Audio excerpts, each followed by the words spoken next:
So remember that although we are using strategies, it is very, very important to follow steps. It is very, very important to utilize your notebook to not necessarily keep things in your head. The GMAT is a tricky test, and also a quick question. Did you know that the GMAT is not really an academic test? It's actually a psychometric test. So it's not really gauging your academic prowess. It's rather trying to understand how your mind works. So what that also means is that the question is constructed in that way. It's trying to gauge how your thought process is. And as a result, even the answer options will be designed to make you fall for certain very predictable traps. We will look at examples of this. And these traps, when we fall for them, we call them silly mistakes. But on the GMAT, rarely are there silly mistakes. There is always a reason.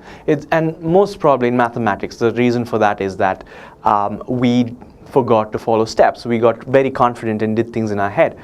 The idea is not to do that. Make sure you utilize all the time within that section, and spend as much time necessary on each question. Don't obsess about it, but certain questions require, or rather, every question requires a certain level of commitment from your end. This doesn't necessarily mean that you spend more time. It means that you follow steps and put things on paper. Keep things very strategic. Keep things very organized, because your brain is going to be stressed. You don't want to stress it out anymore with mundane things like remembering details or data. Right? So put those things down. Put important things down in your notebook. Let's see how this works. So this question says, Jane makes toy bears. When she works with an assistant, she makes 80% more bears per week and works 10% fewer hours each week. Having an assistant increases Jane's output of toy bears per hour by what percent? Seems like a simple enough question, but then once you try solving it in percentage terms or in terms of proportions, you'll realize that this becomes quite a nightmare. It is simple, but the calculations can get you quite caught up. I will show you how. So again, we realize that there are percentages, there are proportions, or rather there are percentages here, and a percentage essentially means it's a portion of a bigger whole, right?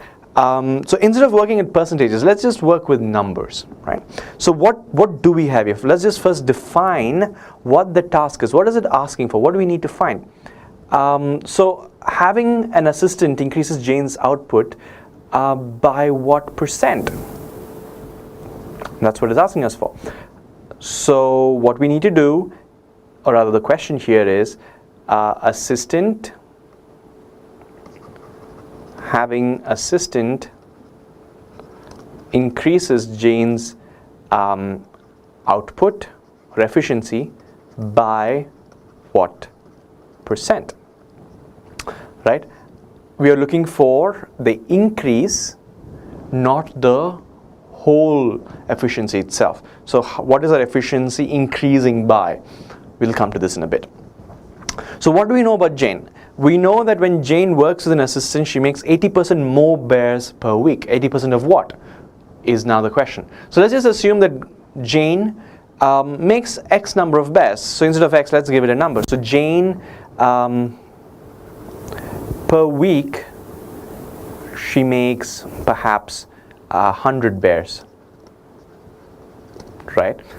And we also know that and works 10% fewer hours. After the assistant, she started working 10% fewer hours. So she's making more bears, but also she's working less. So efficiency is quite increased now. So without assistant, Jane makes 100 bears. Let's just say she works, 100 hours a week, right? This is without assistant. With the assistant, Jane makes 80 more bears, right? So she makes 180 bears, but she only works for 90 hours because 10% of 100 is 90 hours. So then we need to find out how much more efficient she is. What is her output efficiency? So here, the efficiency of Jane is 1 bear per hour. Here, efficiency of Jane with the assistant is 180 by 90, which is 2 bears per hour, right? What is the increase in efficiency? 100%. She is 100% more efficient, or 2 times more efficient. So her, if I said her efficiency was 100% before, without the assistant, now her efficiency is 200%. Now that I've given you those numbers, remember what the question is about. It's asking you, what is her output increased by? What is the efficiency increased by? And of course the answer is 100%. It's doubled, 100%. And the answer therefore is 100%, right? But then think about it. Look at the answer options there. Option B is a direct reuse of the 80 there, right? If you had not paid attention, if you were in a hurry, you might have thought, okay, maybe this is an extremely easy question. Why is GMAT asking me such an easy question? Her efficiency, she can make 80% more bears, and therefore her efficiency increased by 80%. But then you realize that there is an important detail there which says she works 10% fewer, so it has to be over 80. So obviously, it can't be 80 or 20, right? And remember, the 20 is sort of a partial solution to that. It's, 100 minus 80 is 20. If you were half-heartedly working on math, on solving this question, you might have the value 20 somewhere in your scratch paper, right? So having a very organized scratch paper, a scratch pad or noteboard is extremely important. Look at D. It's essentially adding 100, her current performance, plus 80, her improved performance, and it gives you the number 180. Right? And also somewhere here we have the number 180 here. If you were in a hurry and if you did not think of this strategically, you might have probably chosen 180. But the most common error that students would have chosen, or the most common answer students would have chosen, is 200, because they probably chose the answer which in their head, or rather in their head, the task was, what is her efficiency now with the assistant? And the answer for that is 200, but that's not the question. The task is by how much has her efficiency or her output improved. So here are a few things to think about. Number one, being able to look at a question and understand what it's actually asking, and taking a few seconds to think about how to effectively solve it, rather than just getting down to doing mathematics either on paper or on your mind, can be very, very rewarding. Second, when you are solving a question, make sure that you put things down, put relevant details down in your notebook. And this is very important because the GMAT is a tricky test. It may not be very tough conceptually, but it is an extremely tricky test that will make you, or rather it will give you answer options that are extremely tempting, like the 200 there. And more important than that is, when you look at a question, understand what the task is, define the task, and then move on, right? This is especially true for mathematics. If you are not sure, if you misunderstood what the task is, notice how I have written down the task, right?